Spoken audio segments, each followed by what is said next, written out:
સાબરકાંઠામાં મંદિર ચોરીનો મુખ્ય સૂત્રધાર ઝડપાયો। ₹23,950નો મુદ્દામાલ કબજે। 5 સાગરીતો સામેલ। સાબરકાંઠા જિલ્લામાં મંદિરોમાં ચોરી કરતી ગેંગના મુખ્ય સૂત્રધારને એલસીબીએ હિંમતનગર બસ સ્ટેશન વિસ્તારમાંથી ઝડપી પાડ્યો છે। આરોપી પાસેથી ચાંદીના 76 અને રોકડ સહિત કુલ કિંમત ₹23,950નો મુદ્દામાલ જપ્ત કરવામાં આવ્યો છે। પૂછપરછ દરમિયાન તેને અંબાજીના કુંભારિયાના અન્ય 5 શખ્સો પણ આ ચોરીમાં સામેલ હોવાની કબૂલાત કરી છે।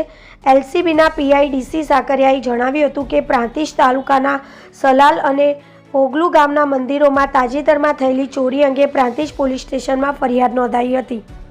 આ દરમિયાન એલસીબીને હિંમતનગરના મુખ્ય બસ સ્ટેશનની ગલીમાંથી રેલવે સ્ટેશન તરફ જતા રોડ પર એક શંકાસ્પદ વ્યક્તિની હિલચાલ અંગે બાતમી મળી હતી।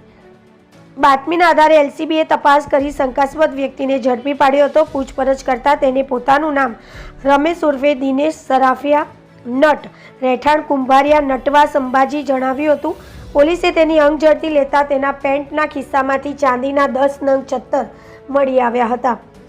રમેશ નટે કબૂલ્યું હતું કે તેને અન્ય 5 વ્યક્તિઓ સાથે મળીને ચિઠોડા પોલીસ સ્ટેશનની હદમાં આવેલા ચિતરિયા પાલના ડુંગર પરના મંદિરનું તાળું તોડી દાનપેટીમાંથી રોકડ ચોરી કરી હતી।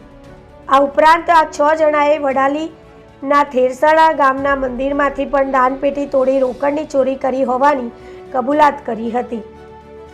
એલસીબીએ મુખ્ય સૂત્રધાર પાસેથી ₹20,000ના 10 ચાંદીના 76, ₹3,900 રોકડા અને એક બેટરી મળીને કુલ કિંમત ₹23,950નો મુદ્દામાલ કબજે કર્યો હતો।